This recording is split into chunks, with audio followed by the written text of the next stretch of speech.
Hello everyone, welcome back to another Pokemon the series, the beginning episode talks. So in this one we get a little bit of information about the Orange League, which I will talk about later because I kind of forgot when it happened, but I know that this is actually the episode in which Ash learns that you need 4 badges in order to compete, which I don't actually know when he learned that. That's what it said on Bulbapedia, but I guess I missed that one because I am way too easily distracted. Dang me ADHD! Anyway, but yeah, it says here on Bulbapedia that Ash learns that he needs 4 badges in order to enter the Orange League. So let's just mention that before we get into the episode, because of the fact that, well, I didn't really write that down in the notes. Anyway, so Ash is admiring his 2 badges, and then they head over to Morrow Island for a little bit of a stop, where they call Professor Oak, who tells them that the Orange League trophy is on display from 300 years ago. It's finally been found, so then tomorrow, the squad is gonna go to the museum in order to see it. However, that night, Team Rocket steal the trophy, and James leaves a giant mark of himself, basically on the sand. So then the next day,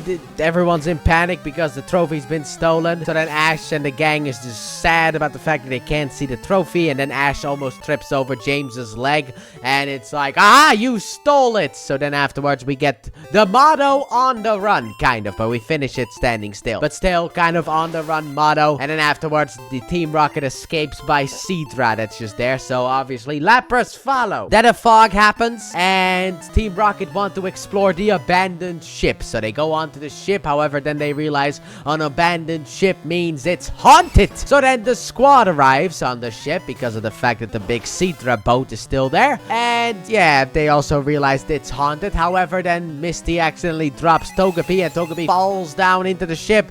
Don't worry, still alive. Don't worry about it. So now we don't only have to search for the trophy, but also Togepi. So then as Team Rocket is trying to find their way out, the ghosts appear, and they take the trophy from James. Meanwhile, Togepi also made it to his room where the ghosts go inside of in order to put the trophy down, I guess, and Togepi makes friends with the ghosts. And the ghosts turn out to be Ghastly and Haunter. Also earlier, in between the reveal of the fact that Togepi and the ghosts are friends and the fact that they're Ghastly and Haunter, we had the fact that the squad popped in. But anyway, yeah, they are Ghastly and Haunter, and they want to keep the trophy, but then Team Rocket attacks, so we have to deal with that a little bit. And since Meowth is here, and since that Tentacruel episode happened, let's use Meowth in order to explain. So Haunter takes Meowth and uses Meowth in order to talk to the squad and tell the story of the trophy, and that is the fact that their captain won the trophy. However, one night while they were on the water, an accident happened, and the ship sadly enough sunk. However, Haunter and Ghastly still were, the Pokeballs still were next to the trophy, and they were guarding the trophy. However, then people came in order to take the trophy for the museum, obviously,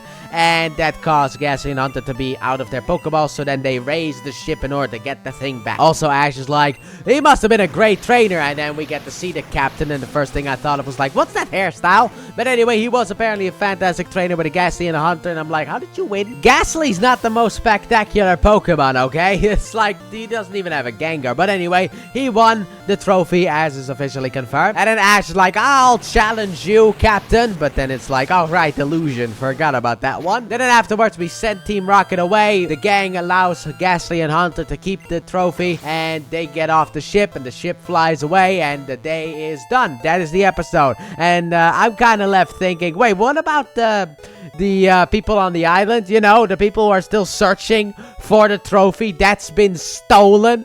Are we gonna tell them about what happened here, and that Ghastly and Haunter, the rightful owners, are the ones who took the trophy after Team Rocket? Or not? Are we not gonna say that at all? Like, are we just gonna leave them in the dark? Because that seems like a very mean thing to do. But overall, I like this explanation. I loved seeing the trophy. And I also like the fact that they went back 300 years, so that any changes that they make in the future, you know, maybe like a slight redesign of the trophy and all that stuff, is because of the fact that it was 300 years ago. So over time, things change. So I like the fact that they are able to do that. Big fan of that. So let me know what you guys thought about this episode in the comment section down below. With that being said, thank you all so very much for watching, and I do hope you guys have enjoyed. And if you did, please like button, subscribe if you're new, if you haven't already, turn notifications. Don't forget to check out the Let's Play channel link in the description and at the end of the video. And I'll see you guys next time for a wee Meowth filler episode. Bye!